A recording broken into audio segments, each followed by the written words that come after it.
rapat pleno oleh 6 anggota Dewan Kehormatan Penyelenggara Pemilu. Kembali di Breaking News Kompas TV, saudara, kami ke informasi dari Dewan Kehormatan Penyelenggara Pemilu atau DKPP yang memberhentikan Hasyim Asyari dari jabatannya sebagai Ketua KPU Republik Indonesia. Sidang sudah dimulai sejak Rabu siang tadi, di mana Ketua KPU Hasyim Asyari diberhentikan karena terbukti bersalah dalam perkara dugaan tindak asusila terhadap salah seorang PPLN untuk wilayah Eropa. Sementara kita akan menuju ke sidang DKPP yang saat ini tengah berlangsung.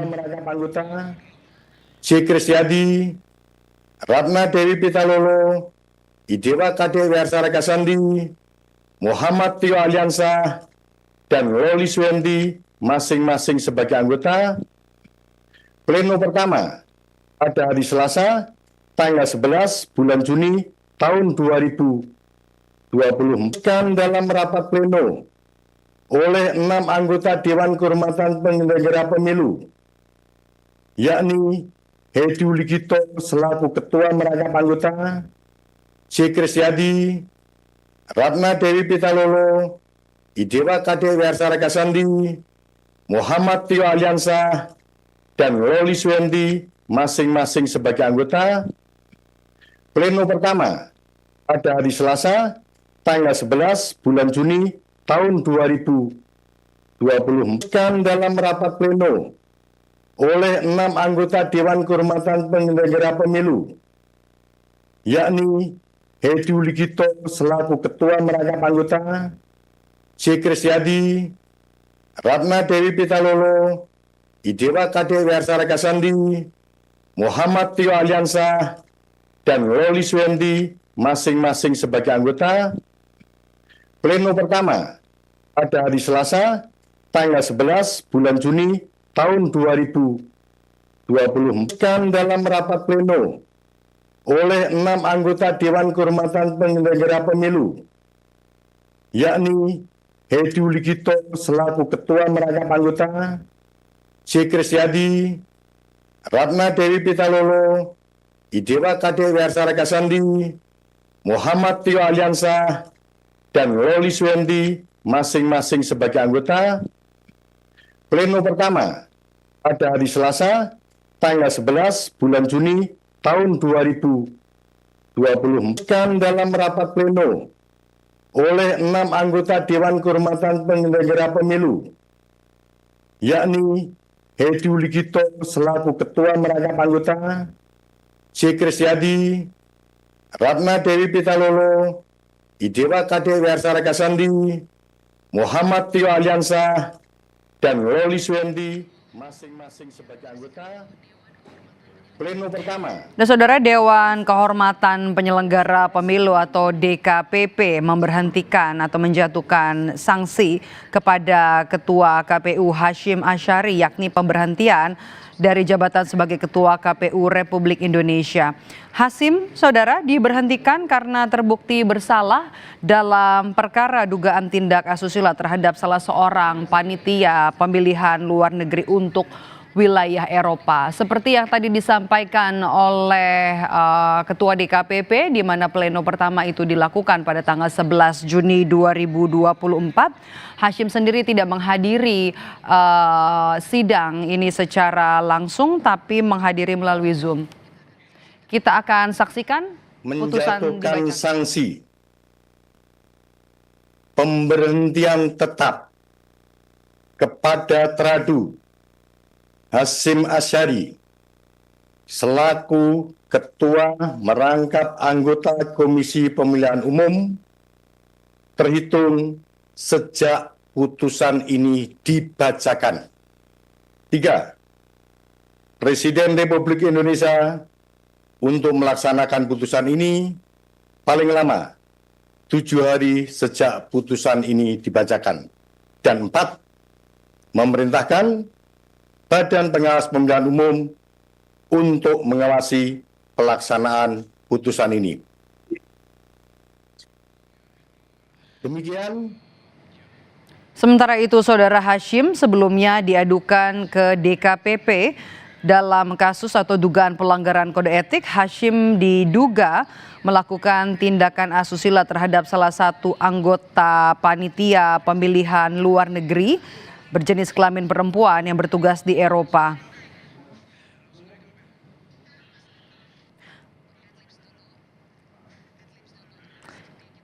Seperti yang kita dengarkan dalam putusan tadi, Ketua DKPP menjatuhkan sanksi yakni pemberhentian kepada Ketua KPU Republik Indonesia Hashim Asyari atas dugaan tindakan asusila. Ketua DKPP Hedi Lugito menyebut kalau Hashim telah melanggar kode etik penyelenggara pemilu terhadap salah satu anggota panitia pemilihan luar negeri. Dalam pembacaan putusannya, Ketua DKPP menjatuhkan sanksi pemberhentian tetap kepada Hashim Asyari selaku Ketua KPU Republik Indonesia yang merangkap sebagai anggota KPU terhitung sejak putusan dibacakan. Kemudian juga DKPP meminta Presiden Joko Widodo untuk melaksanakan putusan ini paling lambat 7 hari setelah putusan dibacakan. Tak hanya itu, DKPP juga meminta Bawaslu untuk melakukan pengawasan terhadap putusan DKPP yang telah dibacakan hari ini. Sebelumnya Saudara, Hashim diadukan karena adanya laporan dugaan pelanggaran kode etik penyelenggara pemilu yakni dugaan tindak asusila. Tindak asusila ini diduga dilakukan oleh Ketua KPU Republik Indonesia Hashim Asyari terhadap perempuan yang kala itu bertugas sebagai panitia pemilihan luar negeri PPLN pada saat pelaksanaan pemilu 2024 atau tepatnya pada Februari 2024. Hashim dinilai oleh pihak korban melanggar kode etik penyelenggara pemilu berdasarkan peraturan DKPP nomor 2 tahun 2017. Kemudian juga tim pengacara dari pengadu ini menduga adanya indikasi penyalahgunaan jabatan dan fasilitas yang dilakukan oleh Ketua KPU RI Hashim Asyari untuk kepentingan pribadinya. Kita akan kembali dengarkan cuplikan putusan yang dibacakan oleh Ketua DKPP.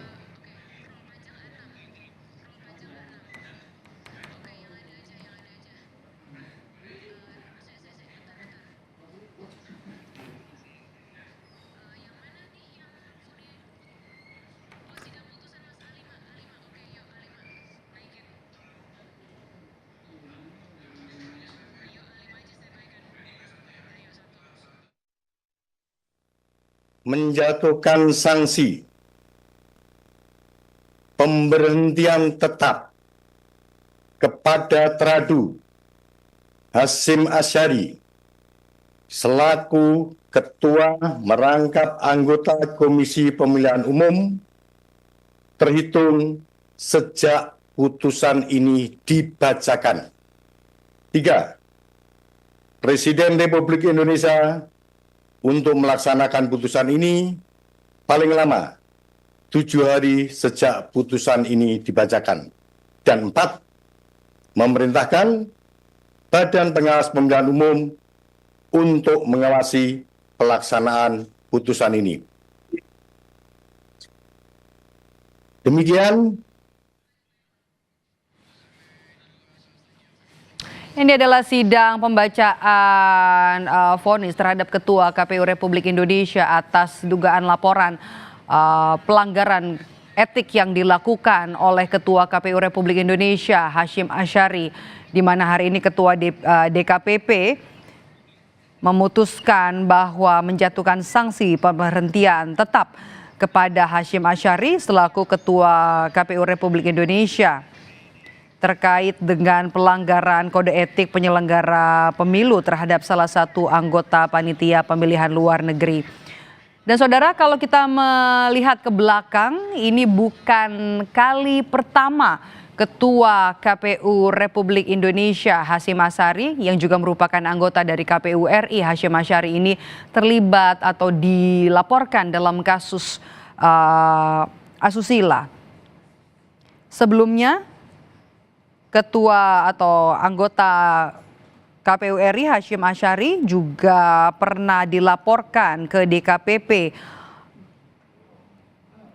terkait dengan dugaan pelecehan seksual oleh Hasnaini Muini alias wanita emas. Dalam kasus sebelumnya yang dilaporkan oleh wanita emas, Hashim tidak terbukti melakukan pelecehan seksual tetapi tetap diberi sanksi lantaran terbukti berziarah bersama Hasnaini Muini ke daerah Yogyakarta.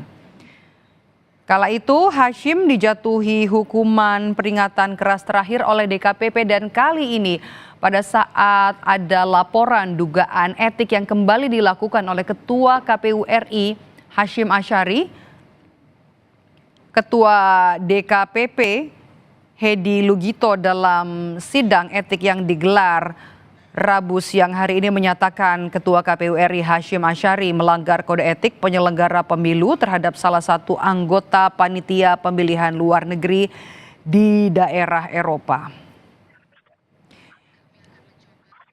Kami akan mencoba menanyakan tanggapan dari Ketua KPU Republik Indonesia periode 2017 hingga 2022 Arief Budiman. Kami masih mencoba untuk menghubungi apa respons. Kami sudah terhubung dengan Arief Budiman. Mas Arief. Ya, Mbak. Dengan Maidop di sini kita sedang breaking news setelah ada putusan dari DKPP yang memecat Ketua KPU RI Hashim Asyari atas dugaan pelanggaran etik karena dugaan pelecehan seksual. Apa tanggapan Anda? Pertama ya,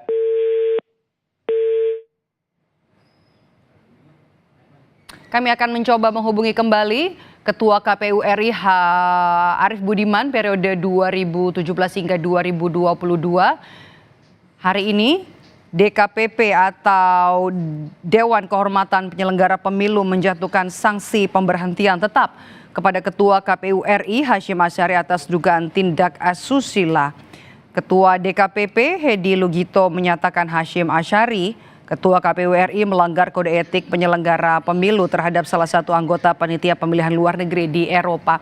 Kami kembali terhubung dengan Ketua KPU RI 2017 hingga 2022 ada Mas Arief Budiman. Mas Arief.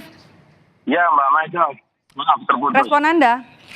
Ya, ya pertama tentu saya sangat menyesalkan ya adanya kejadian seperti ini.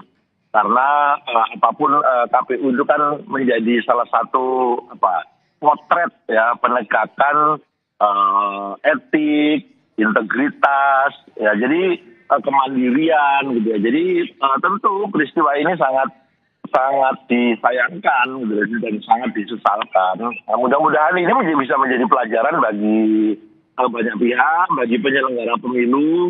Terutama 2024 di bulan November nanti kan kita akan menyelenggarakan pemilihan kepala daerah. Mudah-mudahan ini menjadi pelajaran banyak pihak lah. Oke, Mas Arief, ini jadi sejarah nggak sih Mas, Ketua DKPP menjatuhkan putusan untuk memberhentikan seorang Ketua KPU RI di tahun kita sedang melaksanakan pemilu, nanti masih ada rangkaian pilkada? Iya, ini ya tentu menjadi catatan penting dan catatan tidak terlalu bagus ya bagi kita. Karena sebetulnya indeks demokrasi kita itu kan beberapa tahun, terutama ketika saya jadi penyelenggara pemilu ya, itu indeks demokrasinya naik terus, membaik gitu ya. Nah, memang sumbangan membaiknya nilai demokrasi itu ada dari banyak faktor. Tetapi pada saat itu pemilu sebagai salah satu faktornya itu memberi kontribusi poin paling tinggi. Seingat saya waktu itu. Nah, sekarang akan memang ada beberapa hal yang mempengaruhi sehingga indeks demokrasi kita ini agak menurun gitu. Oke, indeks demokrasi kita menurun. Tapi kan ini juga catatan dari DKPP yang meminta pemerintah ini wajib untuk melaksanakan putusan paling lambat 7 hari setelah putusan dibacakan. Menurut Anda langkah dari pemerintah yang harus dilakukan secepat mungkin untuk untuk mencari pengganti Ketua KPU RI Hashim Asyari, apakah langsung kemudian dari anggota? Sistemnya bagaimana nanti mekanismenya? Kalau soal perintah 7 hari harus dilaksanakan, itu kan perintah normatif ya, karena itu di dalam regulasinya memang diatur demikian. Nah, biasanya nanti pemerintah karena yang mengeluarkan SK penetapan anggota KPU itu adalah pemerintah, maka setelah menerima putusan dari DKPP, nanti mereka akan segera menindaklanjuti, biasanya begitu. Nah, kalau terkait penggantinya, karena dulu proses rekrutmen ada bagian yang dilakukan melalui DPR, itu proses fit and proper test ya, dulu dilakukan oleh DPR dan hasilnya tidak ada siapa nomor urut 1, ranking 1 sampai dengan 14. Nah, itu mekanismenya nanti ya? Iya, jadi nanti nomor 8 ada ruang untuk menggantikan kalau masih memenuhi syarat. Kalau tidak memenuhi syarat, maka ke nomor berikutnya, begitu seterusnya. Oke, baik. Kita tunggu langkah selanjutnya dari pemerintah usai putusan dari DKPP yang memecat Ketua KPU RI Hasyim Asyari. Terima kasih Ketua KPU RI 2017 hingga 2022, Mas Arief Budiman sudah bergabung bersama kami di Breaking News Kompas TV.